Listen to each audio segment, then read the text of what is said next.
Hello everyone, today we will talk about how to fix or how to solve the problem of Getcontact.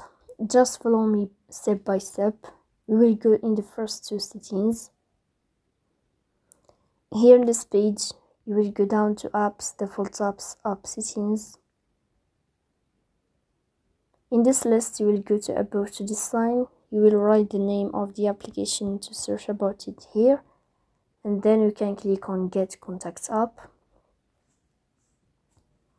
Here in this page of app info, you will click on first stop and you will click OK.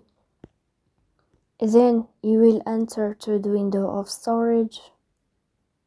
After that, you will click on clear cache. But pay attention, don't click clear data because that can delete your account. In the end, you can go to Play Store to make sure that your problem is solved.